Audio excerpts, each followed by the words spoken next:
Hello and welcome into Thursday edition of Main Street Sports Today, presented by Mid-Tennessee Bone and Joint. Chris Yow, Mo Patton coming to you live from Southern Middle Tennessee in our studio here in Columbia, but across the Mid-State, bringing you the most timely and comprehensive coverage from preps to pros each and every weekday from 2 until 3:30. And we appreciate you guys taking time with us, whether you're watching us live or watching on demand. We appreciate it. And we have a great show lined up for you today. Mo, it's going to be a good one. Should be fun. You know, we are going to speak here in a bit with Bobby Luna, boys basketball coach up in Gallatin. The Green Wave is ranked in the initial Associated Press Class 4A top 10 that came out earlier this week. And so we're going to get some thoughts from him on what they're doing and what comes next. And then later in the show, we have from The Athletic out in Seattle, Michael Sean Dugar will talk to us a little bit about some NFL playoff action, specifically the Seahawks and the 49ers, who they open things up Saturday. Is that right? They do, in fact. Okay. So we'll talk about the first game right off the bat. No doubt. I guess we can mention that the potential neutral site has been selected. Has it? It has. Atlanta. It'll be the Mercedes-Benz Dome in Atlanta or whatever, Georgia Dome. I think both Indianapolis and Detroit had conflicts scheduling-wise. Has a volleyball tournament, so. Well, I mean, I think they were going to have like 30,000 folks in town for that, I think, is what I read. So don't mess with that. No. And I don't know what was going on in Detroit. Probably a tractor pull. Literally could be anything. I don't know. Oh, yeah. It'd be like that time. I'm a little surprised Atlanta is available. I wonder. Maybe the Falcons had it blocked off. Maybe the Falcons did have it blocked off. Who knows? I don't think the Falcons were that ambitious to block out the week of the NFC championship game. Yeah. You never know. Yeah. So we'll get to the NFL and the playoffs and the AP top 10 poll. As you said, we'll talk to Coach Luna about his team, but also we'll react to the rest of the top 10 poll, both boys and girls. We've also got some NCAA rules news coming your way. So all of that and much, much more. But before we do anything else, it's short today, but still informative. We go to yesterday's results and today's schedule on the rundown. Yes, it is the rundown. Women's basketball action from Wednesday night. Middle Tennessee State holds serve at home with an 85-56 win over Rice. Murray State downs Belmont 64-46 in Missouri Valley Conference action. And in junior college play, Jackson State defeated Volunteer State 58-50. On the men's side, that's yesterday. I apologize. Yeah. Both those? Yep, they're both yesterday. What about this? The junior college game was from yesterday. Yes, yesterday. Volunteer State defeated Jackson State 92-72. In professional basketball action, the Memphis Grizzlies defeated the San Antonio Spurs 135-129. And in the NHL, Toronto Maple Leafs ended the Nashville Predators streak temporarily with a 2-1 victory. They scored late in the third to win that one. Toronto did. So, and did you see the goal? I mean, you see literally laid out. I mean, he dove at the puck as it was coming back around and couldn't quite get there. Couldn't quite get there. No. Let me help myself out here and give you the basketball scores, men's basketball scores from yesterday. It was Middle Tennessee State coming back. Big win for the Blue Raiders on the road at Rice, 71-68, and that was the only local game that I have available in front of me. So today's schedule: basketball, high school, doubleheaders, 6 o'clock tips for the girls, boys to follow. Donaldson Christian at Clarksville Academy. Hillsborough is at East Nashville. Davidson Academy goes to Ezo Harding, and FC Boyd is hosting Franklin Road Christian. Brentwood goes to Green Hill. Harpeth at home against Nashville Christian, and Maplewood is at Valor Collegiate. Women's basketball action today, not yesterday, because some of these are going to sound familiar. Yes. At 4:30, Trevecca's women are at Tiffin to open a doubleheader. At 5:30, Thomas More is at Cumberland to open a doubleheader. Wilberforce is at UT Southern at 5:30. Jacksonville State plays at Austin Peay. That game starts at 5:30 and can be seen on ESPN+. Also on ESPN+, UT Martin is at Tennessee State at 5:30. At 6, Lipscomb hosts Kennesaw State. That's on ESPN+ as well. And on the SEC Network, Tennessee travels to College Station, taking on Texas A&M. That's an 8 o'clock start on SEC Network. All right, Trevecca in men's basketball will follow that women's game at 6:30. Cumberland as well at home against Thomas More. UT Southern at home against Wilberforce. All of those will follow the women's games, as well as Tennessee State's men and UT Martin at 8 p.m. on ESPN+. And also on ESPN+, there's a doubleheader at Austin Peay, but just not the same two teams. Lipscomb's men will be at the Dunn tonight. Is that what they still – doesn't it have a name now? Doesn't it have a No, it's still the Dunn Center. They're still at the Dunn Center. They are building another facility. That's right. It has a different a corporate name. Okay. Yeah, but for now they are still at the Dunn Center. Gotcha. And NHL action tonight, Preds, the second of back-to-back nights, will be at the Habs. Canadians hosting at 6 o'clock on Valley Sports South. That is your rundown.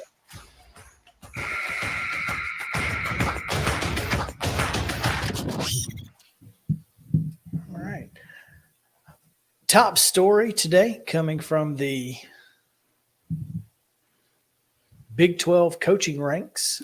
Defensive coordinator at Oklahoma State and former Vanderbilt head coach Derek Mason has announced that he will be leaving the position as defensive coordinator and will not be in coaching next year after one season with the Cowpokes.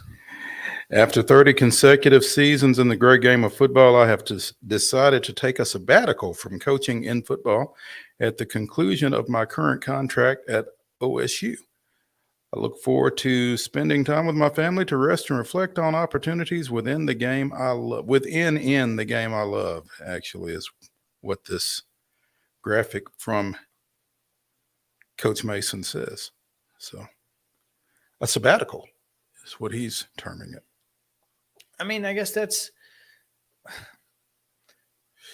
his departure from Auburn was weird because he left the program, said he was leaving coaching, and then ended up at Oklahoma State. although pretty sure that he was already headed to Oklahoma State before he left the Auburn staff. You kind of got that impression the way things happened, but I don't know why you would have the need to say, I'm getting out of coaching and then go to Oklahoma State. I don't know why you couldn't just say, I'm going to Oklahoma State. Well, there was such a tension between he and Brian Harsin that it was just, well, clearly. there was a weird situation down there. It was a weird dynamic. With everyone, yeah, including Brian Harsin. Brian Harsin just didn't fit. Mm-hmm. And that's just the way it is sometimes. I don't feel like that's going to happen this time. I feel like this is it. Like he's not going to be coaching. Yeah, I don't think he's leaving Oklahoma State to go somewhere else at this point. You know, Coach Mason has had a lot take place off the field over the last 2-3 years. You know, obviously leaving Vanderbilt and then stepping back and taking a defensive coordinator's position at Auburn, and then everything that entailed. And, you know, you talked about fit with Brian Harsin, and that may not have been a good one for Coach Mason or for anybody else. And, you know, not really sure how good a fit the Oklahoma State situation was for him. I was thinking that when he took the job, I thought you're going to leave this guy and go work for that guy. But well, I mean, at least, if nothing else, certainly Mike Gundy is a little bit more settled in his role at Oklahoma State than Brian Harsin was at Auburn. Sure. I just feel, the Big 12 is not a great place for defensive coordinators. No, it's really not a place you really want to be. No, I mean, nobody bounces out of the Big 12 as a defensive coordinator to go on to bigger and better things. Yes. So this may be a way for him to distance himself from that. And find a palate cleanser, as it was. Yeah. That may be the way to go. And look, Derek Mason has earned the right to do this, to take whatever time he needs and enjoy his family. And listen, if you've been in the game 30 years, it probably is time to enjoy the fan. Because college football nowadays, I mean, is a whole different animal than when he got into this game. Oh, absolutely. So, without question. It takes a lot more and the time reality of it is, there was a line coach, I think, at Georgia, there are a couple of stories written about him during the season that he just stepped back and, just took it to the house. And as we talk about it so often on this show, with the money that these folks are making, and it's not just head coaches that are getting paid well, you can afford financially to take a little time off and, palate cleanse, recharge, whatever it is you want to call it. And again, as I was saying off the air, I feel like if Derek Mason wants to coach, he'll be able to. Yeah. I think he'll be able to get back in it. Perhaps not at a head coaching level, but he'll have opportunities. And possibly at the head coaching level. I heard a couple of rumblings about some potential situations that might have been great fits for him that just did not come open. So, I think he'll bear watching, even as he's on the sidelines or off the sidelines, depending on how you want to put it. Even as he's out of the game, I think he'll be worth keeping up with to see where he lands next, because I think he'll be back. I don't think there's any question at some point you'll see Derek Mason on a sideline or in a booth again. He could go coach baseball or softball, Mo, because the NCAA announced yesterday that they'll be getting one additional coach from 3 to 4 now. Woo. Isn't that exciting? I mean, there's only 37 on football teams. You got to start somewhere, right? I guess. They're not, still no more scholarships. Sorry, 11.7s aren't getting. But you do get an extra coach now. So that's pretty big news. Yeah. I mean, so many of these programs were having to be really creative with how they listed and compensated some of these coaches. And so this kind of relieves some of that and helps some folks be better able to stay in the game. And I think that's a positive. The NCAA has long put baseball and softball on the back burner, but you really can't anymore with the success of the College World Series, which I know it's been 25 years of success. But also, I think one of the problems was maybe Title IX. They couldn't give you an extra baseball coach. They didn't give an extra softball coach. And now with the success of the Women's College World Series, they feel like they can, the programs can afford to do that. And perhaps it was, a competitive balance issue where, some programs could afford it and others couldn't. So they just didn't let anybody do it, right? Sort of thing. I don't know. But, with the recent surge in popularity for the women's game and the softball game, perhaps that had something to do with it. I don't know. But I think nonetheless, I'm glad that they have finally, kind of bit the bullet and I don't know that this fully addresses it. No, it doesn't. But it's a step. Sure. So again, you got to start somewhere. So looking forward to seeing how that impacts the game going forward as well. Some other NCAA news coming out, and we'll get to it a little bit later in the show, looking at the football transfer portal and some of that, some of the things that has, some of the issues that have come up over the last couple of years due to the portal, i.e. JT Daniels, this cat from Oregon who's been in the game a decade, that sort of thing. Is his theme song "I've Been Everywhere"? That's probably what, USC, Georgia, West Virginia, and now Rice. Is that right? JT Daniels, yes. Okay. So it's nuts. That being said, the NCAA may be cracking down a little bit on guys like that. We'll talk about that later in the show. But before we do that, we've got Coach's Corner coming up. High school hoops talk about the NFL playoffs, all of that and much, much more. We'll take our first break of the day. When we come back, we'll hand out some hardware and we'll talk to Bobby Luna right after this on Main Street Sports Today, presented by Mid-Tennessee Bone and Joint. Stick around.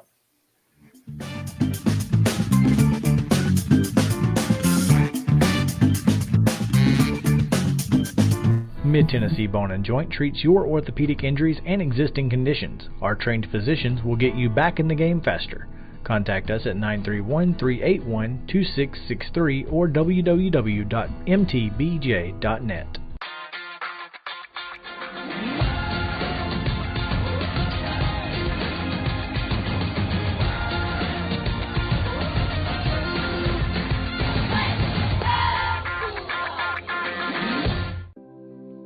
Custom Stone Handlers supplies over 600 distributors and suppliers with quality stone products. Along with River Stone, we produce and distribute over 100 building, landscape, and other bulk products. Our goal is to provide quality products, service, and partnerships to ensure our customers' success. We firmly believe that the measure of any person or company is how they treat other people and customers. Give them a call at 931-490-4990 or visit CustomStonehandlers.com.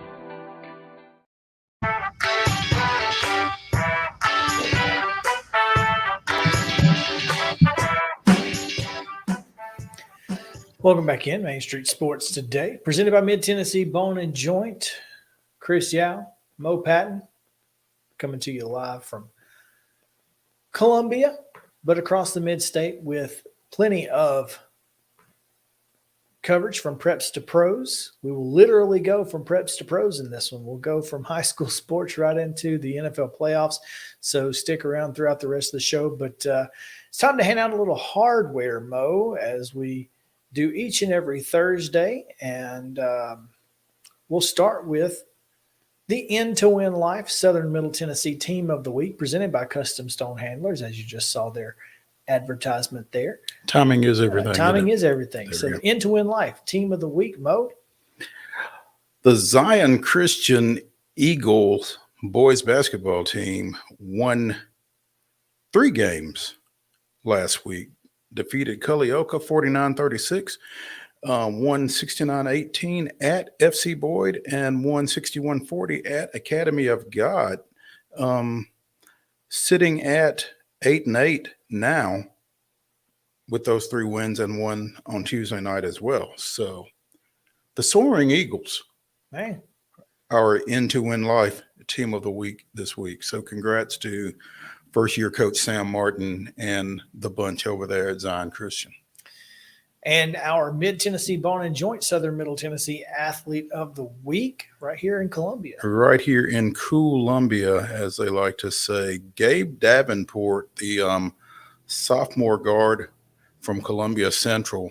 Shooting the lights out recently. Yeah, he knocked down 9 threes and averaged a little under 18 points in 3 games for the Bulldogs last week. So, and he's one of those guys, man, when that first one goes down, You better get watch on out. You better get out there. So, and he had a couple of nights like that last week. So Gabe Davenport is our Mid-Tennessee Bone and Joint Athlete of the Week this week. So congratulations to him. So now we go to Coach's Corner, presented by our friends at From the Heart Cafe. Renee Hart and the fine folks out in Chapel Hill, keeping you fed and happy, whether it is lunch, breakfast, or catering. And they now have online ordering. Oh, come on now. Yep. She, Yep. Renee getting all high tech on us out hey, there. Big news. Chapel Hill has internet provided probably by United Communications, where, United Communications, who is putting rural internet throughout 9 different counties here, thanks to a recent grant from the state and local partnerships. Full stories on mainstreetmurray.com. Got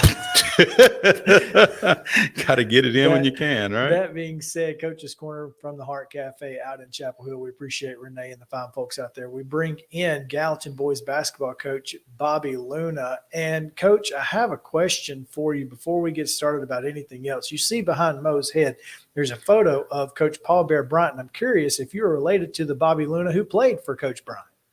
Somewhere maybe in the long distance. I've had a lot of people ask me that question before, but no, I don't know that I'm directly related to the Bobby Luna that played at Alabama. Well, he asked me that, and Bobby, I was hoping that you were not, because I would like to have thought that as far back as we go, if that had been the case, I would have known. So, but I did not know. So, thank you. You make me rest a little bit easier here. Bobby Luna's Gallatin Green Wave sitting at 16-2 overall, number 9 in the initial Associated Press boys Class 4A state poll, and coming off of a 70-54 win Tuesday in their district opener at Hunters Lane. So, Coach, got it going on up there in Sumner County. Well, I appreciate that. We've got a good basketball team this year. We've got a great mix of returning veterans and some young players in the program that are doing a good job. I've got a really coachable group of kids, and it's a team that's really versatile. I've got several guys who could be a point guard on another team, but we've got 2 guys who start for us that could both be a point guard. We've got a couple of guys that could be a 3 or a 4, and our 5-man's not real big, 6'4", Maurice Dunn, probably a little bit more of a 4-man, but the versatility for us on the offensive end and on the defensive end has been a big plus, and it's made us be a formidable opponent for a lot of the teams that we've played. That win Tuesday night at Hunters Lane runs your win streak to 9 straight now. Opened the season with 7 straight wins and then took a little pause there. Back-to-back losses to Lebanon and Mount Juliet. Now, Lebanon's got the McDonald's All-American nominee, Jared Hall, so no shame in losing to those guys. And Mount Juliet Gallatin is one of those games traditionally where anything can happen. But looks like you guys have bounced back pretty well from that. We have. I think we've been tested early in the season. Coach Jim McDowell and the Lebanon Blue Devils had a great run at the end of last year, making it to the Final Four of the state tournament and returning quite a few players. And Coach McDowell does a great job. And Coach Jonathan Drake, who stayed on at Mount Juliet after Coach Allen left and went to the new school at Green Hill. Coach Jonathan Drake was the assistant coach there, and he stayed on. And over his 3 years, he's improved that program, and I think they've got things going in the right direction. They're a really good defensive team, really get after you. And the night we played over there, they kind of shut us down offensively, and we didn't have any answers for their good, hard-nosed physical defense that night. But we learned a lot of things about ourselves in those 2 games, and hopefully we've gotten a little better and improved. And we're on a nice win streak right now, but just opening district play where everybody in the league knows everything there is to know about you. It's going to be a lot of fun, but it's going to be trying at times with all the good teams in our league. Absolutely. Stay on the road for your 3rd straight game, your 2nd in district play tomorrow night, going to Station Camp. Seth Massey is not at Station Camp. He went to Liberty Creek. Is that right? That's correct. Coach Massey has moved over to the new high school in Sumner County at Liberty Creek. He's also the athletic director there, but longtime assistant Andrew Perry has taken over there, and so they have not missed a step. They're playing really good basketball, have some really good wins under their belt, and it's a city rivalry about 6 miles apart. We'll have a packed house down there tomorrow night. It'll be a great atmosphere, and it'll be a great basketball game, and those guys are really good. So we're expecting a tough one on the road tomorrow night. Coach Bobby Luna here with us on Main Street Sports today, presented by Mid-Tennessee Bone and Joint, Coach's Corner from the Heart Cafe out in Chapel Hill. Coach, you mentioned having a lot of veteran guys and young guys, a good mix. How important is having, guys who can mentor the young kids, and so so you can keep that program continuity kind of going over several years? Well, I think it's real important. I think any coach would tell you that when you've got guys coming back who understand what leadership is, and they can show the younger guys how you do things on a daily basis, beginning at the beginning of the school year when you're doing a lot of conditioning and just in the weight room doing lifting and those kind of things. And, young guys don't understand the importance of that. So you need the older guys to show them how important it is and how hard you need to work so that when the season rolls around, it's also important from a practice standpoint, showing those guys the ropes. They can do some coaching on the sidelines. When they're out, they can mentor the younger guys and tell them, hey, this is kind of the way things go. This is the way we do things in our program, but also it may be a certain way to read a defender or to get through a screen, whatever the case may be. And the continuity in the program can stay very consistent when you've got those young guys, or when you've got those veteran guys coming back that know what's expected of them.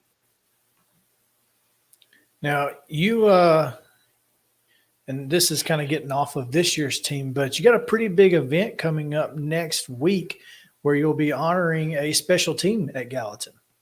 We do. 50 years ago, the first high school championship at Gallatin High School was actually a boys basketball state championship.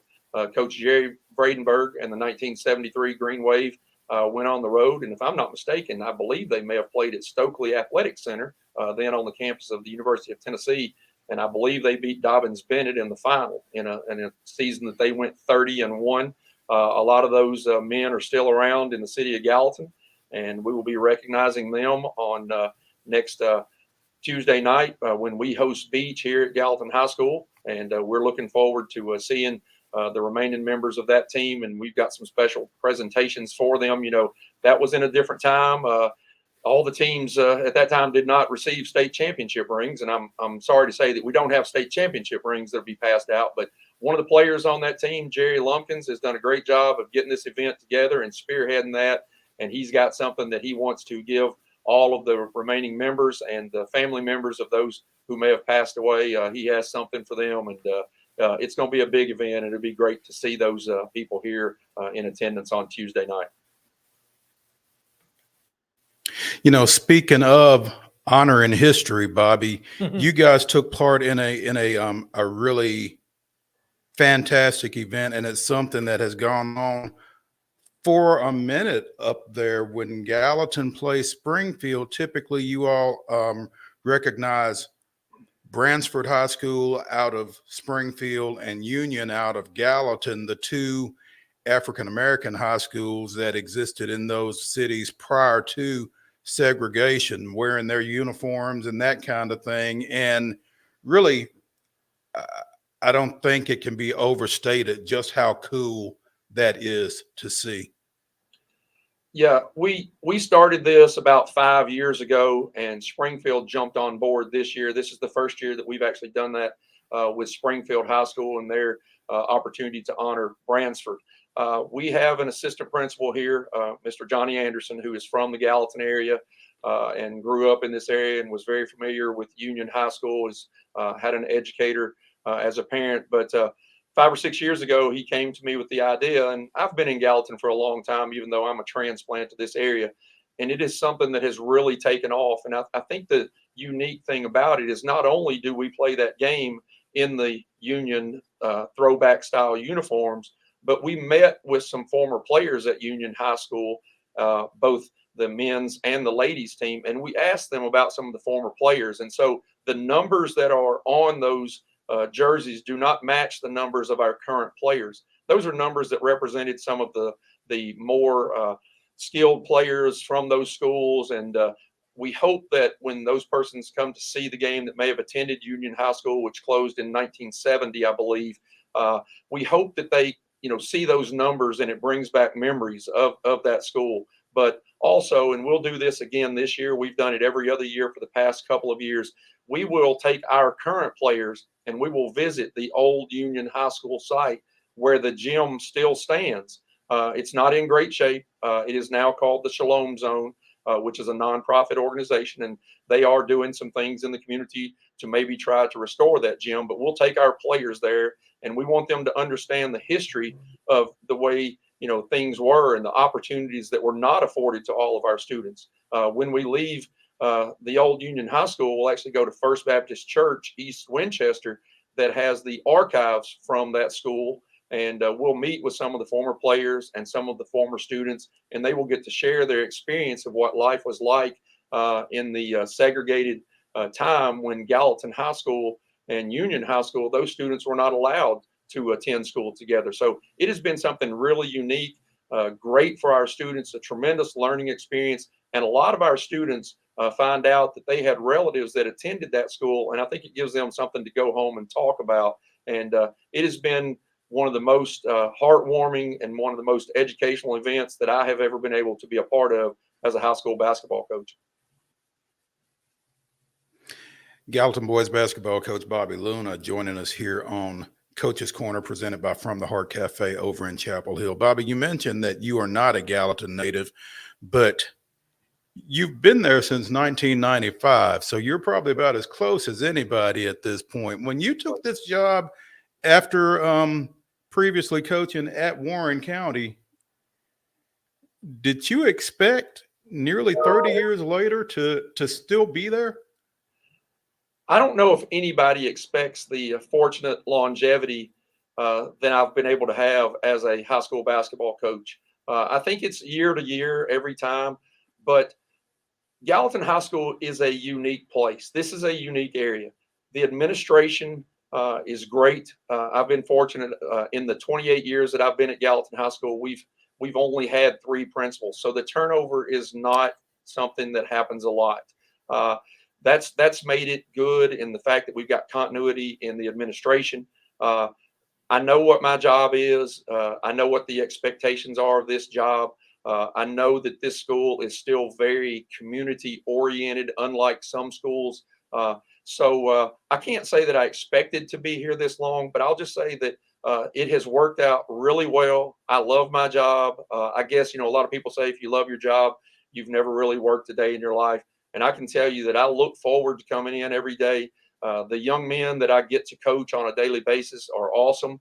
It's great to see teenagers grow up and accomplish the things that they set out to do. But not only the basketball players, but the students at our high school are second to none. There's so many good things going on at Gallatin High School that I wouldn't have time to tell you about all of them. But it's just been a unique situation for me, and I'm blessed to have been a 33-year head basketball coach, and certainly 28 years here at Gallatin High School, where, by the way, my wife also teaches here and coaches the dance team, and they've had great success. And I've had 3 daughters were all born in Gallatin, raised in Gallatin, and have all been Gallatin graduates and have gone on to college and doing great things.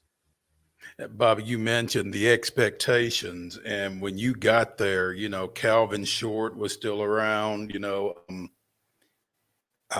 I'm losing her name, but the girls basketball and softball coach Kim Kendrick was still there, and that's just, Gallatin is just one of those schools that the expectations are pretty high on a year-to-year basis, and clearly, for as long as you stuck around, I guess you've been reaching them more often than not. Well, I hope we have. There's a lot of different types of expectations. Obviously, everybody wants to win, and no doubt. But there's also the expectations of helping, young people grow into young men and young ladies grow into young women. I hope we've been able to do that as well. But it is really neat and nice. You mentioned Calvin Short. Our gymnasium is named after Coach Jerry Vradenberg, and Coach Vradenberg still attends games. We have a reserve seat for him in the front row, and he still attends most of our home games. You can see Coach Kim Kendrick at most of our home games. You'll see Coach Pat Webb, who coached the girls basketball team for some time here. You'll see him occasionally at games, and and that's the thing. When this job became available and I was fortunate to get it, I knew of Gallatin High School, not because I had visited here, but because of the prior success and and what they wanted to achieve. And I think that everybody, from a coaching standpoint, you would much rather go to somewhere where you have high expectations instead of somewhere where the expectations are low, because you might actually meet those expectations, and that's not what any coach is looking for.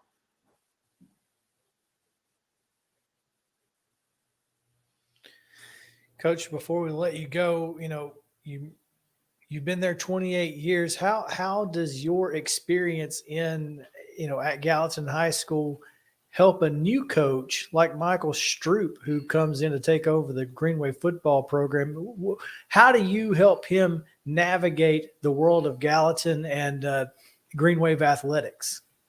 Well, with Coach Straup's blessing, I'll never volunteer to tell him anything that he's not aware of, and some things you do have to kind of find out on your own. But with his blessing, I'll be glad to sit down and talk and just, kind of tell him the history of Gallatin, first of all, and the good things that have gone on here and those things. And, and he'll put his stamp on Gallatin football when he gets here. Certainly we hope that he carries on, some of the tradition, but at the same time, he has to be who he is as a football coach. And, and that's why he was hired here, is to be who he is as a football coach. And I was certainly able to do that.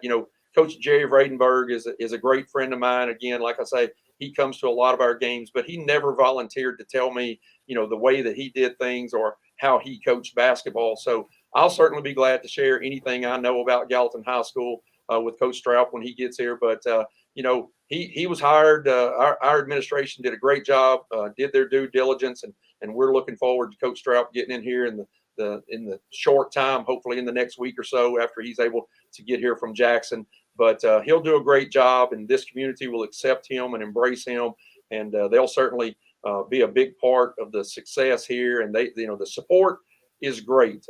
We may all have a hard time living up to what Coach Calvin Short and Coach Kim Kendrick and Coach Jerry Vradenberg did. They all have won state championships, but we can certainly all live up to to being a great representative of our school and our community and mentoring the young men and young women in our school. And I know Coach Straup will do that, and the wins will come. We're certainly looking forward to getting him here. Once again, Bobby Luna, head basketball coach on the boys for Gallatin High School, whose team is currently in the Associated Press top 10 and looking forward to getting ready in district play. So we appreciate you taking some time with us today, Coach, and we look forward to watching you on down the road. Well, hey, I appreciate you taking the time, Chris and Mo. Thanks. I know me and Mo ran into each other a long time ago, so we'll claim we've only known each other 15 years because I'm getting really old. But we met when I was coaching at Warren County, and I appreciate, first of all that you guys do for high school sports. And I would like to say one other thing. I I appreciate From the Heart Cafe in Chapel Hill, because I know Coach John Wild's got to be going down there frequently. And now that he can do online ordering, I don't know if Coach Wild knows how to use online ordering, but he should be excited about that. So I appreciate y'all mentioning that, and thanks for having me on the show today. Anything that makes it easier for Coach Wild is a good thing, right? Absolutely. Yeah, exactly. Hey, Bobby, we appreciate it, man. Thanks. All right, we're going to take a break. When we come back, more on the Associated Press Top 10, boys and girls. Mm-hmm. We'll react to those right after this on Main Street Sports Today, presented by Mid-Tennessee Bone and Joint. Stick around. Do you still have that text I sent you? Jones & Lang Sporting Goods here in Columbia has been outfitting teams, officials, and anybody else from T-ball to college for 50-plus years. Be sure and check them out at 931-388-8060 or online at jonesandlang.com. Jones & Lang Sporting Goods, the look of a winner. Zion Christian Academy, zioneagles.org or 931-388-5731. You can schedule your appointment. Go tour their campus. It is beautiful over there, and you're definitely going to want to see it. Again, it's zioneagles.org. Give them a call, 931-388-5731, and schedule your tour today. A game without a crowd is just a scrimmage. A performance without an audience is just a rehearsal. Without your presence, high school sports and the performing arts aren't possible. Ensure that these essential extracurricular activities continue to enrich the lives of students in Tennessee. Purchase a ticket to your local high school's game or performance. This message presented by the TSSAA. Mid-Tennessee Bone and Joint has been the official sports medicine provider for Murray County Schools for more than 40 years. We specialize in orthopedic service, and our Ortho Quick Walk-In Clinic lets you bypass the ER. Visit us online at www.mtbj.net.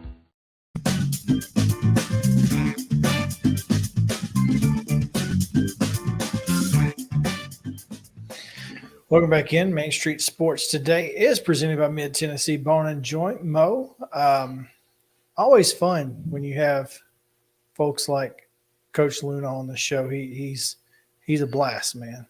Yeah, he's a really good dude, and as he mentioned, I've known him since he was coaching down at Warren County, and just 15 years ago, he said. Yeah, sure, like that, right?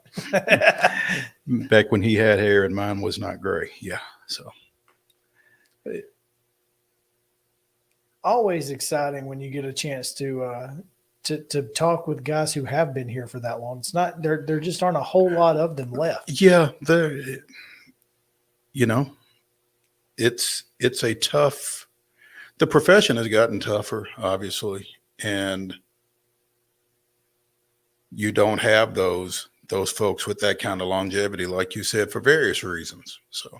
So when we get the opportunity to talk to one of those, it's always good. Speaking of longevity, we didn't mention, and we probably need to, and now's a good time, I guess. Longtime Joe Burns football coach Tom Atkins resigned earlier this week. He had been at Joe Burns for 29 years, I think, and shouldn't be hard to recruit a coach as long as they promise him one of them steak sandwiches they have at the concession stand on Friday nights. That steak sandwich made an impression on you. It did, man. It was so good. I'm ready to go back to Joe Burns. I don't care if it is a 4-hour trip. It's a 3-hour tour when you go up there, but it was good sandwich. Maybe Blaine Keller over at the Robertson County Connection. Maybe he'll meet you halfway with one. That'd be nice. I'm just saying. No, I'm just saying it is a recruiting tool. Is all I'm saying. A heck of a recruiting tool. Anyway, let's talk a little bit about some the AP top 10 polls. Mo, Justin, that you can. I don't know if you can see the polls there that we have. If you want to pull those up for us, that would be fantastic. This one here. There we go. You can see there the Class 4A and 3A polls in Division I. This is the boys' side. A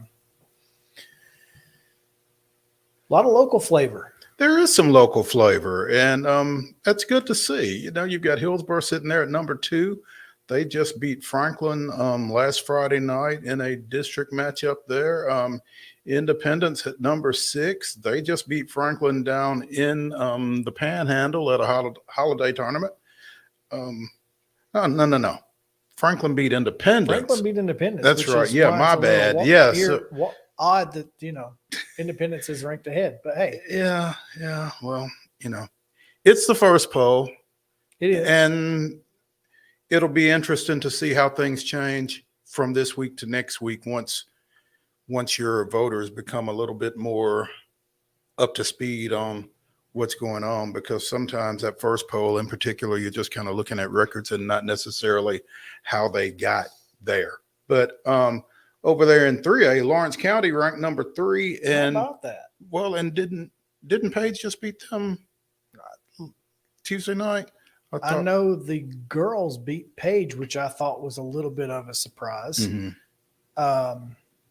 I'll tell you what, I don't know off the top of my head, but I can tell you in about 30 seconds. All right.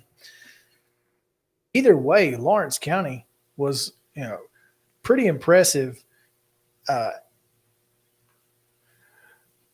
Page won 57-45. Yeah. So be interesting to see how that reflects next week. But Lawrence County and then Livingston Academy up on the plateau, number 1 in 3A, undefeated there. And then Upperman is your only, and Stone Memorial is on the fringe up there in Cumberland County. But 4 Middle Tennessee teams ish in 3A. Yeah, ranked. 3A is that weird.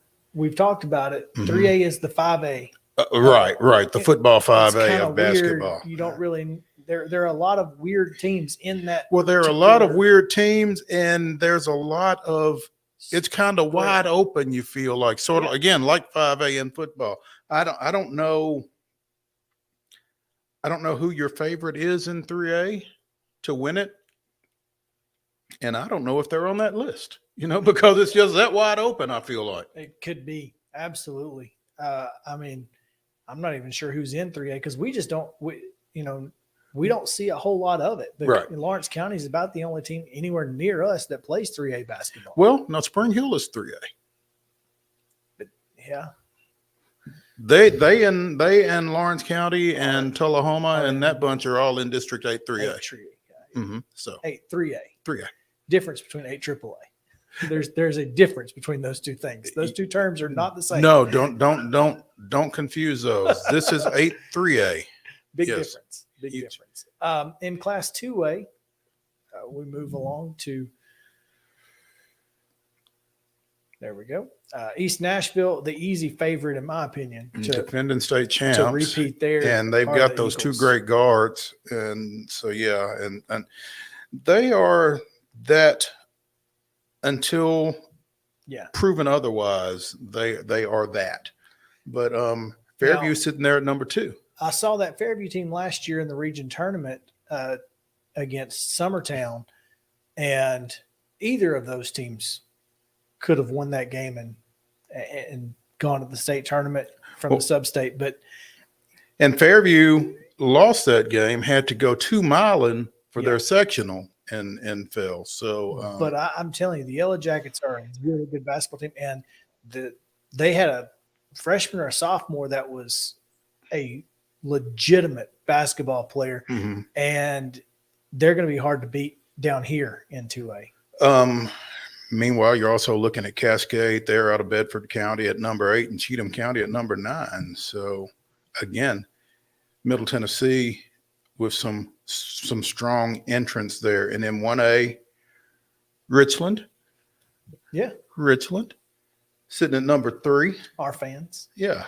And Clay County, my goodness, they just reload, it seems like. So also you've got East Robertson at number 5 there, Eagleville at 6, Gordonsville at 8, Pickett County at 9. And that'll be a dogfight, I think, all season long. Yeah, Class 1A has really always, it's not been necessarily wide open, but it feels like all the teams at the top are really, really good. They all kind of, I mean, any of those 8 teams at the state tournament, you felt like could go on a run and win it. Sure. Just because, they all are really, really strong. And East Robertson particularly, man, they, a lot of folks were looking forward to that Joe Burns game earlier this week. And after halftime, East Robertson said, "No more of this. We will take care of it for you." Up with this, we will not put. Right. Yeah. So, and then in Division II, Justin.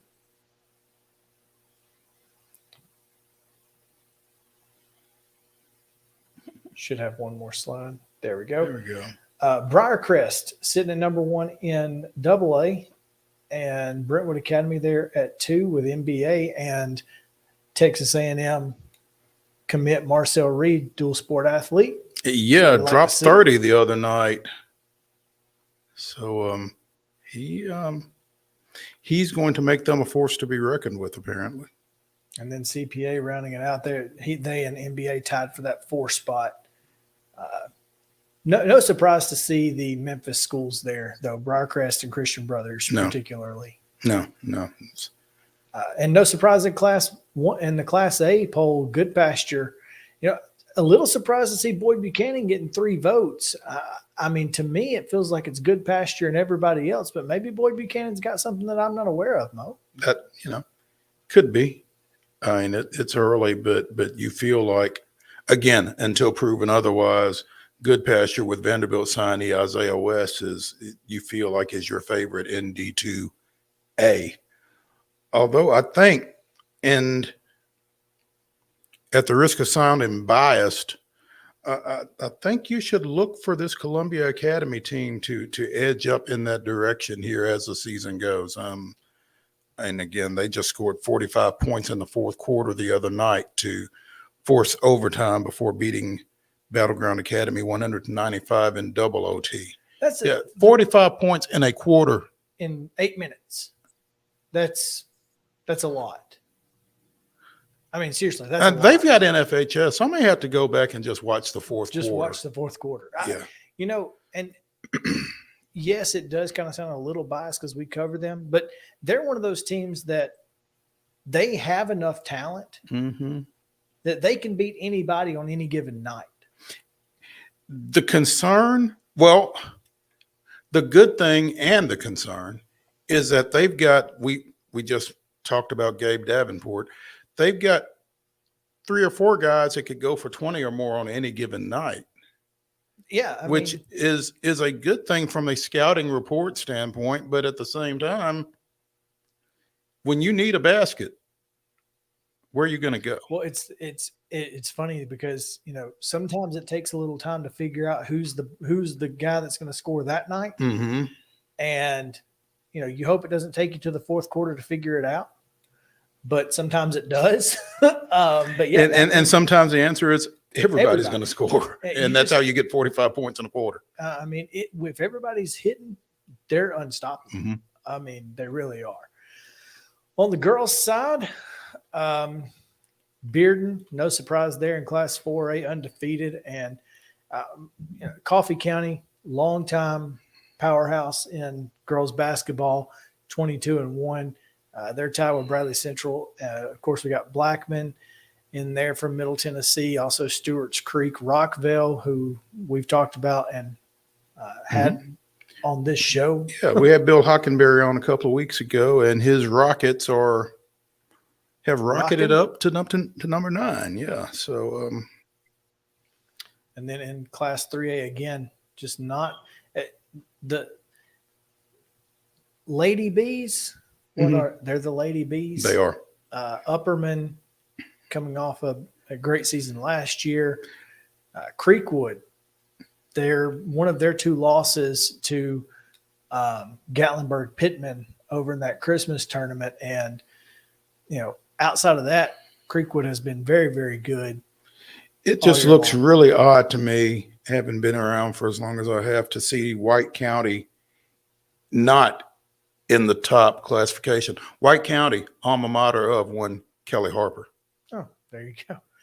Yeah. So, but they'll be there. This is this is as wide open as it gets for girls. I think any of those teams right there, you could see hoisting the trophy at the end of the year. Sure. Kind of the same in Class 2A. You know, Westview, we saw them last year. They ended Loretto's season out in Martin last year. They look really good. Gatlinburg-Pittman again sitting at 5.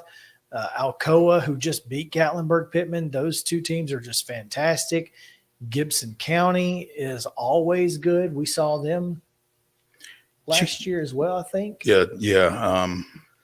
Cheatham County, they're at 7. They quietly have put together I think it's Jim Gibbs as the coach over there, and he's quietly put together a nice little program there. But look down there at 9 and 10. Now, Summertown is a team that you expect to see. You don't necessarily expect to see those 5 losses, but they played a pretty tough schedule. And I think Wayne County is responsible for 2 of those 5, actually. They are, in fact, and as you see, there you go. Lady Cats. But Community is they must be on a great run of female athletes, because they did some damage in the state softball tournament this past spring as well. So I'd be interested to know how many of those girls on this team were on that team. But they're doing and what a difference it makes when even if the success is in a different sport, having success and learning how to win is so important. And it's kind of contagious. And it's contagious. Yeah. And that's why you see Summertown so good at so many things, because when they start winning in one, it just carries over and carries over and carries over. They don't think they're supposed to do anything but win. If they Seriously. talk about expectations, and we talked about that with Coach Luna, and the expectation in Summertown is win or bust. Well, if we're going to do it, we might as well win. Exactly. So, in 1A, like you said, Wayne County sitting there at the top of the poll, undefeated, but they're not the only undefeated there. Don't know a lot about Hampton, obviously over in Upper East Tennessee, but that O says something. So beat everybody that's put in front of you. Yeah. And then, of course, Clark Range, who is a mainstay. Lamar Rogers just won his 1300th career victory here recently. That is a astronomical number. I mean, we give people white basketballs for 500. He's done that almost 3 times. Yeah. That's wild. I mean, can you imagine the trophy case at his house? At what point do you just stop? Just stop. Just don't. just stop. I mean, or you have to start. You get rid of the 500th ball. Yeah, to put the 1,000 up. Yeah, it's insane. It really is. But yeah, Lamar Rogers. We talked to him 2 years ago when they were the unfortunate draw of Summertown in round 1, which he was not happy with, and understandably so. Yeah. Those bottom 3 teams in Class 1A, all hailing from Middle Tennessee. Houston County at number 8, tied with McEwen. They might be in the same district. I think they are. That's crazy. That'll be a good one. And then Richland at number 10 there. So Chad Hall and the ladies. And the Lady Raiders, yes. So and how about Jesse Jennings, leading scorer at UAH right now? So. You surprised? Not us. Not us. No. No. You lose a Jesse Jennings, and then continue to put out folks like Shelby Higgins, who's a really good basketball player for the Lady Raiders. They're going to be in the conversation come the end of the year as well. In Division II, Class AA, Briarcrest also tied with Harpeth Hall. How about that? And then, of course, the Middle Tennessee, Ensworth, and CPA, as well as Father Ryan, just missing the top 5 by 1 point there. And then in Class A, Nashville Christian is they're in a league of their own. And anybody that voted for Webb Bellbuckle at number 4 has not seen them play, because, again, I say to you, 6 Power 5 signees. Yeah, Webb. Now, again, you're just looking at you're looking at records when this first poll hits, but what they put 100 up on somebody the other night. Yeah. I mean, and it was like a 50-point win. It wasn't 100 to 90. It wasn't 100 to 95 in double overtime. no, it was in regulation. they drilled somebody, and anybody that challenges them, I'll be shocked. Yeah, bring your lunch because it's going to be a 40-minute war against that bunch. They are something special, man. I'm telling you. Or 32. I'm sorry, 32. Yes. Well, unless you 40 would be overtime. Yeah. No. Yeah. And then Middle Tennessee Christian, Clarksville Academy, and Providence all receiving votes in that one. Ezo Harding sitting at number 3. So a lot of great basketball in the mid-state, and that's your AP top 10 for all classifications. How about that? We were able to get them all in. Yep. There we go. We do have Michael Sean Dugar will join us here in just a few moments. We're going to go to our next break. When we come back, we'll talk NFL playoffs right after this on Main Street Sports Today, presented by Mid-Tennessee Bone and Joint. Stick around.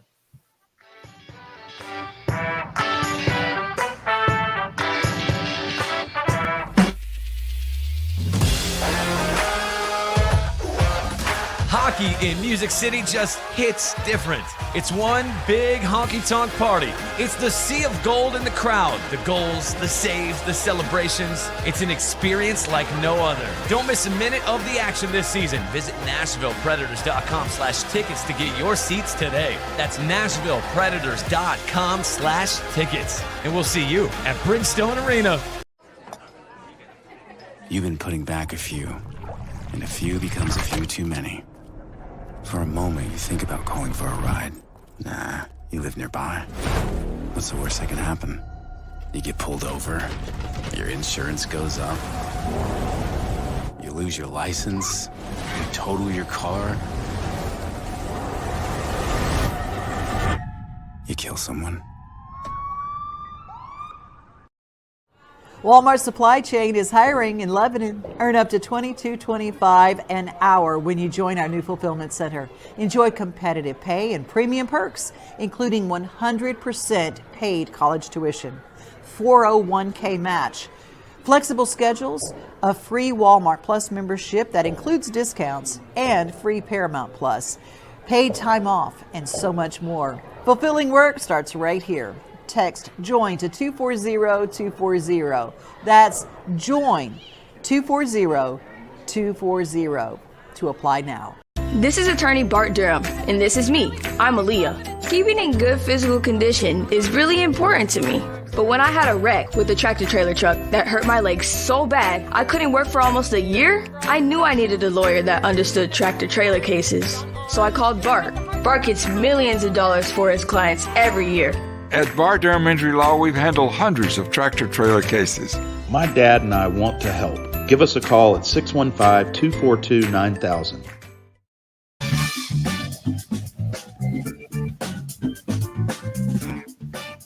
Welcome in Main Street Sports Today, presented by Mid-Tennessee Bone and Joint. Chris Yow, Mo Patton here on this Thursday edition. It was a beautiful day. Now it's cloudy again, and who knows? It changes every 10 minutes. It's not raining, though, so there's that. It's not raining here. I wonder if it's raining in the PNW. I guess we can ask our next guest, Michael Sean Dugar, who joins us now via telephone. How are you, Michael? I'm doing good. Can you guys hear me okay? We can hear you, man. I appreciate you taking some time with us as you are making your way from point A to point B while covering the Seattle Seahawks as they head into postseason play, playing the NFL playoff opener Saturday at San Francisco. So, it should be a fun one. Yeah, no, you got a lot on your plate. But, Michael, let me ask you something before we go any further. Is it Michael? Is it Michael Sean? Is it MS? How should we refer to you? MS is a new one. Mike is fine. Mike my is full fine. name is Michael Sean, but Mike works. Mike works. Okay. Be like Mike. Mike. Be like Mike. There we Oh. go. Well, you could do worse. That's for sure. There you go. Mike, has there been a better story in the National Football League over the past 18 weeks than Geno Smith? No, I really don't think so. I mean, like for the totality of the season, certainly not. I mean, DeMar Hamlin living certainly is a more touching and more positive story, obviously considering the circumstances. But you just talk about football, a story of perseverance and self-belief. Like for Geno to just stay so confident and so persistent, and just believing in himself when he was like a laughing stock of the biggest media market that we have. No, that's saying something, man. Like, dude hopped off the bench ready to roll and made the Pro Bowl this year. And not one of those like, everybody just opted out, so you get to make the Pro Bowl type of things. Nah, man, he was legit. It was Jalen Hurts and him were clearly the two best quarterbacks in the NFC this year. So I think there really isn't a story better than that. There's probably some other good ones, but just in terms of embodying a lot of what the NFL is about, yeah, Geno takes the cake there. And I mean, given the situation that he was stepping into, the person he was replacing, and for it to all of a sudden, it's basically been Russell who in Seattle this year, has it not? Yes and no. I mean, everyone's paying attention to Russell, largely just because of curiosity and also because the worse that he played, the better their draft pick would be from the Broncos because of the trade. So everyone here was tapped into Broncos games every Sunday. Like, oh, these guys lost again? Great. Let's go ahead and draft Jalen Carter with the third pick. They won't get Jalen now, the kid out of Georgia. But, yeah, there was some intrigue there. But, yeah, no one was longing for Russell Wilson, 2 or 3 weeks into the season. They were like, oh, we have Geno Smith. And you know what? He's better than Russell right now, which is just a crazy sentence to say. Set the all-time single season passing yardage record for Seattle. Is that right?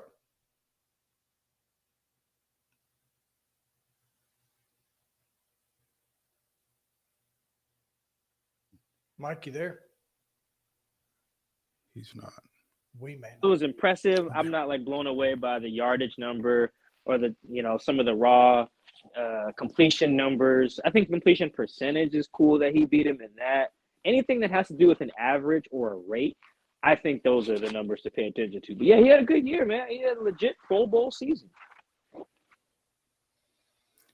Now, that being said, what does Seattle have to do to be able to, advance in the playoffs? San Francisco having a great year too. Of course, you've got that fantastic offense led by the Mr. Irrelevant. Yeah, the quarterback we all expected, Brock Purdy. How does Seattle match up in this one? Oh man, it's gonna be tough. That Niner team is so freaking stacked, man. They got dudes at every level of the defense that can ball. They're like 8th best player might be Hufanga, and that's saying a lot because Hufanga is a baller. Travarius Ward is like a really underrated corner who just morphs into Darrelle Revis every time he plays DK Metcalf, at least lately. So it's going to be tough. But I think it'll be the key for Seattle, and something I've been trying to write about and hammer home to people this week is you need your stars to show up. Like, I think that's the really big thing, and not just have good days. Like one of those, oh, wow, that's where they paid him type of days. DK Metcalf makes $24 million a year. Condre Diggs, I think 3 years, $40 million. So whatever that averages out to. Tyler Lockett's at about $17 million a year. Uchenna Nwosu, their best pass rusher, he's on like a $19 million deal. So they got guys who are getting the bag to perform. Well, guys, tonight's the night or Saturday afternoon, I guess, is the day to perform because they need their stars at their best because the Niners have just so many guys across the board who can ball. So there's really no room for any drop-off on the part of the highest paid and the best players on Seattle's roster.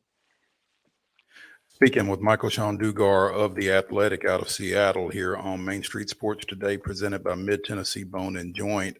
You talked about DK Metcalf and, again, going back to Geno, just How did those guys, those Gino and those receivers, manage in such a short period of time to, to get on the same page with a guy like a Gino to have the success that they've been able to have offensively this year?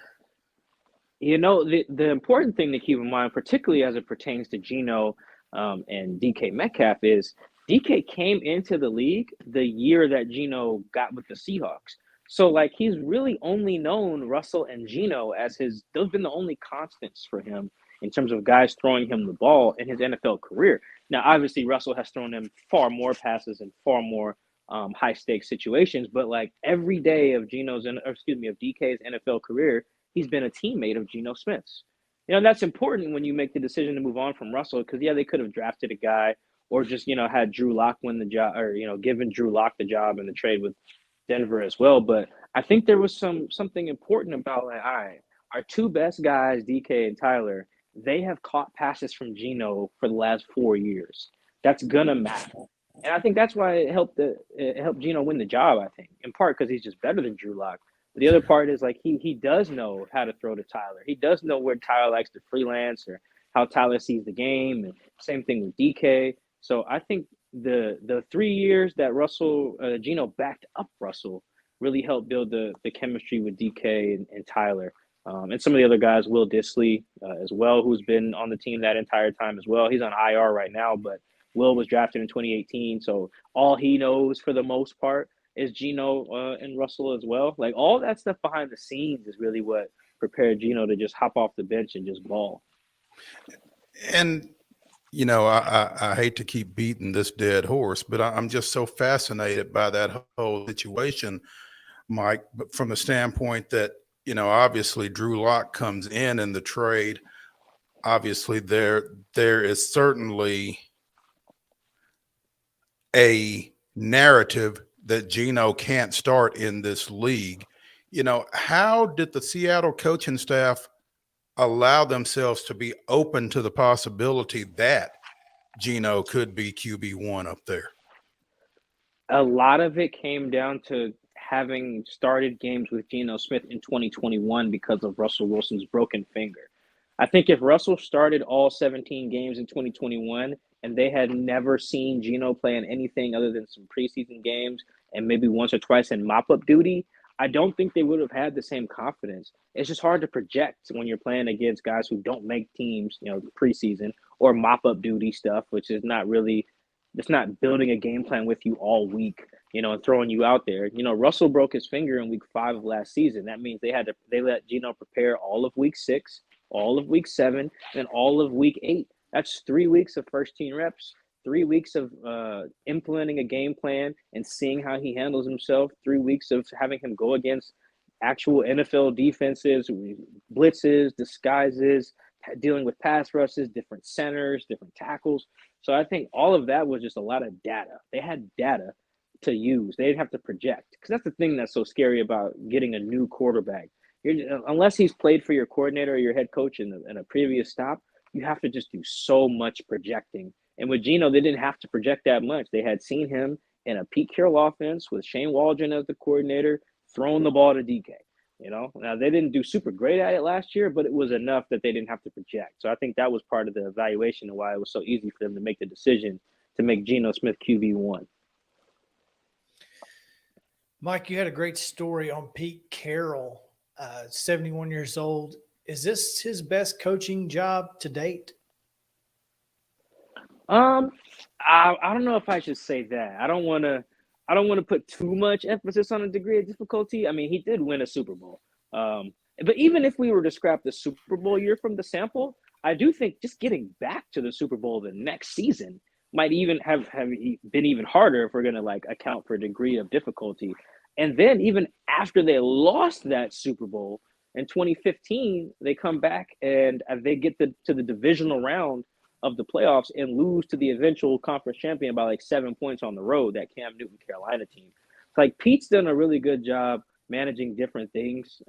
You look at some of the personalities that they had on these teams: Doug Baldwin, Earl Thomas, Cam Chancellor, Richard Sherman, Marshawn Lynch, Michael Bennett, not to mention a superstar quarterback. He had to do a lot of ego managing and basically be like a big old therapist for a bunch of grown men. And that's hard to do. And he managed it really well. The team never really fell apart, behind the scenes like that, despite all those alpha males.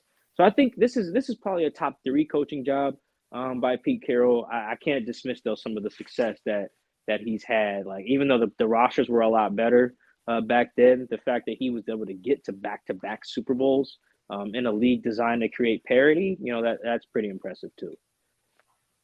I agree with that. Seattle comes into this one with one of, obviously 9-8 on the year.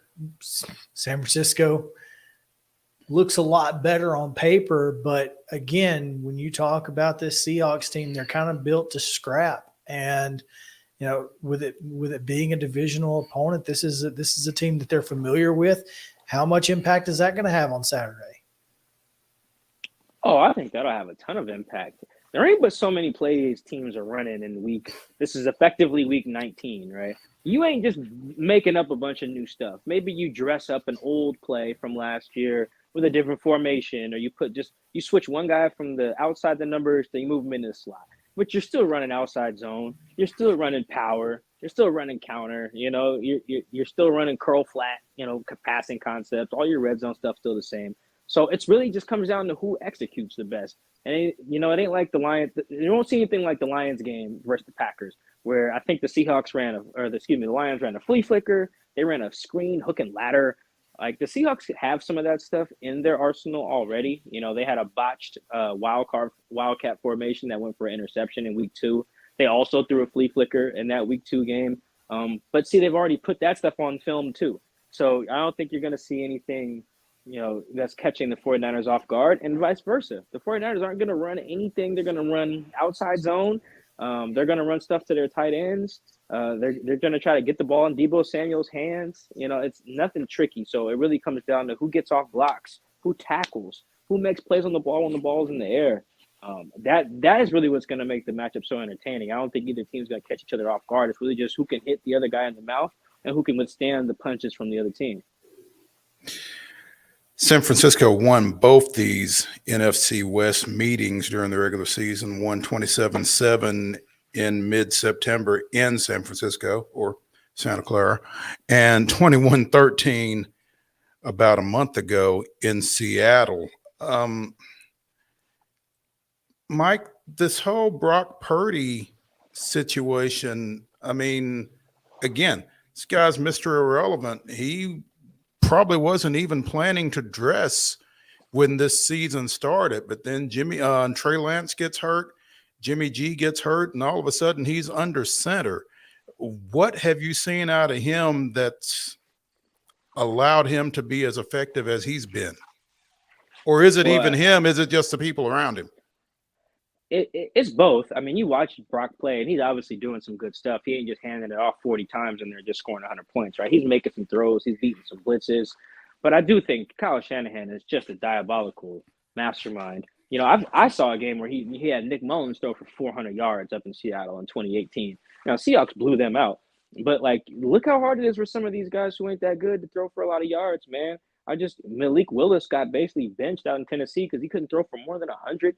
Same thing with Zach Wilson. Couldn't even crack 200. Look at Justin Fields' passing numbers. It is hard to put up numbers, even if some of them are empty or garbage time or whatever.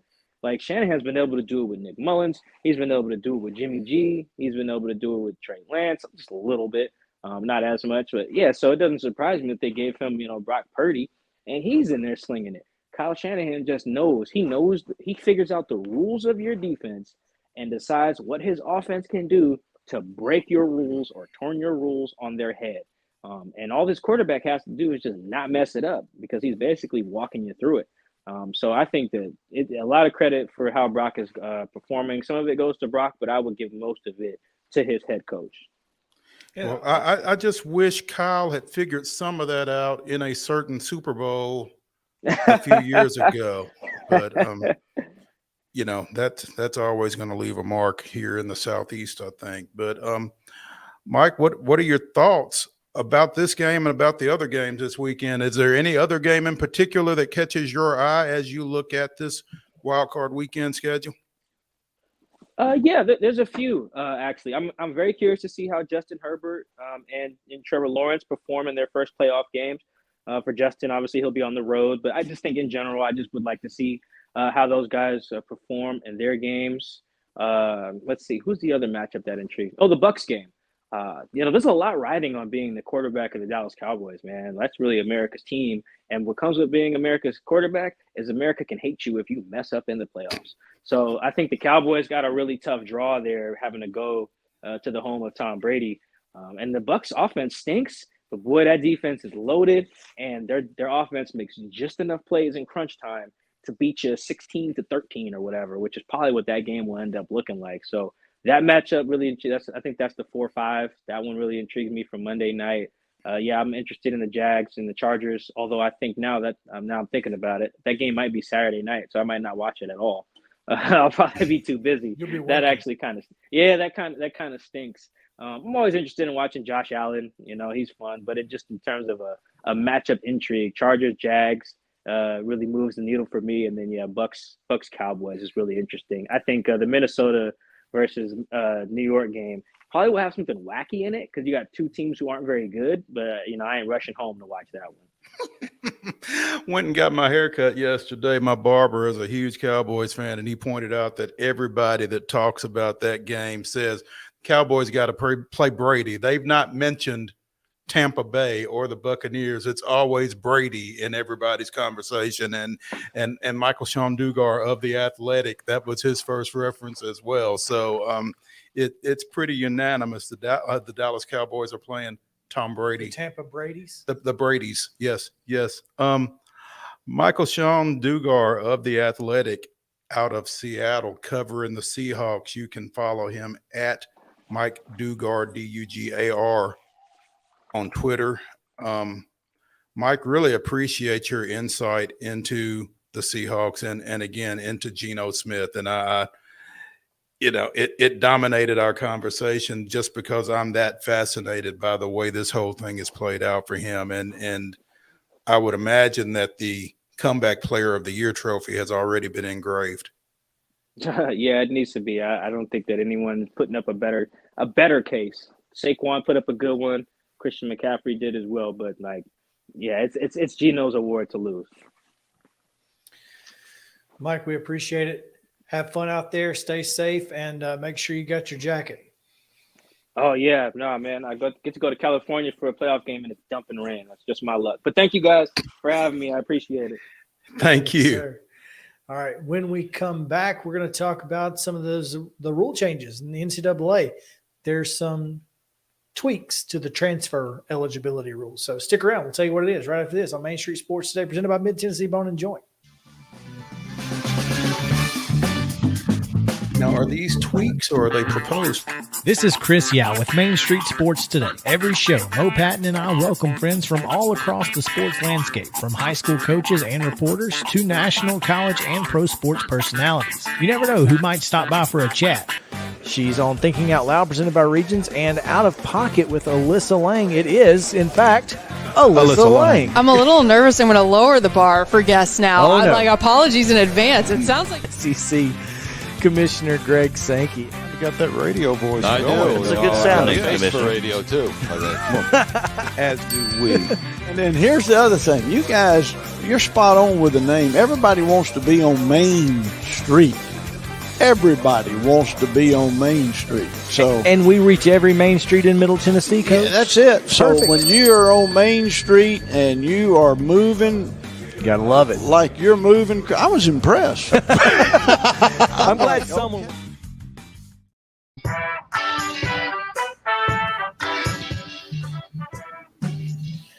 Welcome back in. Main Street Sports Today is presented by Mid-Tennessee Bone and Joint. Chris Yow and Mo Patton here with you on this Thursday edition. Mo, there are some new rules we mentioned earlier with baseball and softball getting new coaches. Some other sports are also getting new coaches. I think swimming maybe, but of little consequence to what we talk about on this show. So that's neither here nor there. But the Division I Council, that makes a difference here, approved legislation on Wednesday to limit waivers for second-time transfers currently undergraduate players who transfer will have, undergraduate players who transfer will have specific guidelines they must meet in order to be eligible for immediate playing time, starting with the 23-24 season, or risk sitting out a year between transfers. Now,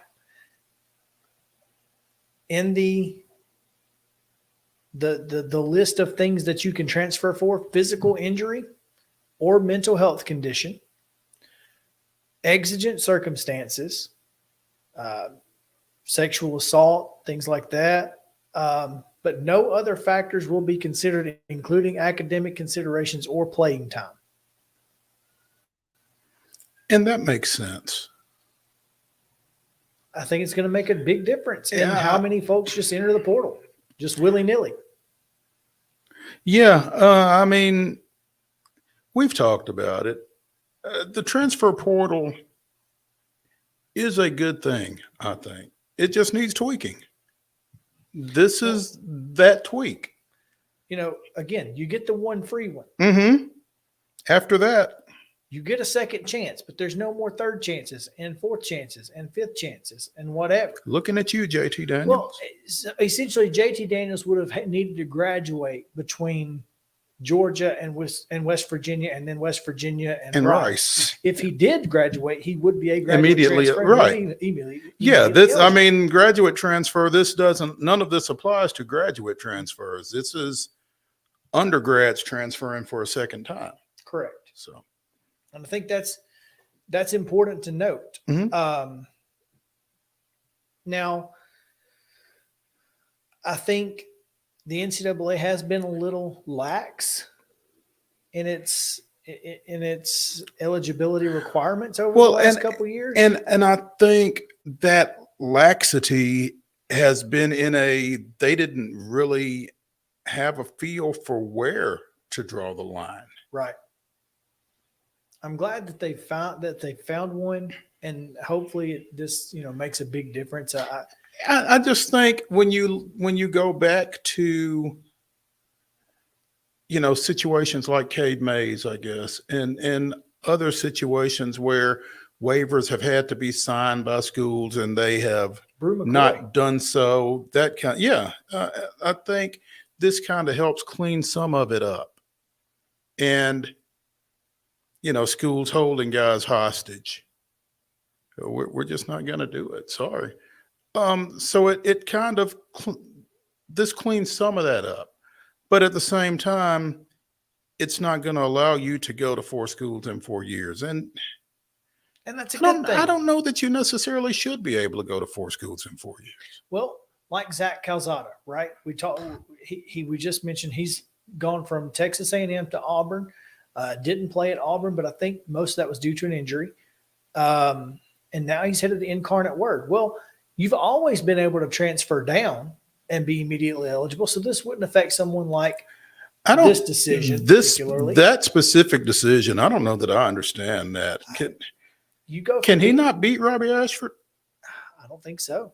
Really? I mean, clearly he doesn't think so. Or maybe you just don't want to be in the Hugh Freeze offense, which is a little insane for a quarterback. You would think you'd want to be in that offense. I mean, this is a guy who beat Alabama. Maybe you just don't want to be around Hugh Freeze. Well, there's that possibility. I mean, but you go from beating Alabama 2 years ago to now Incarnate Word, who great FCS program. Don't get me wrong. Yeah, and they're going to be happy as all get out to have him. Heck yeah! I mean, and good for them and good for him. And again, this goes back to one of my, I guess, my tenets as far as this goes. Get somewhere where you can play, and go play, and go where you're celebrated, not tolerated. Mm-hmm. As we like to say. Thank you, Matt Rogers. Yes, sir. So that's going to be a good move for him. So good luck to Zach Calzada. And I think going down should never be an issue. And it's not under these rules. So again, important designation there.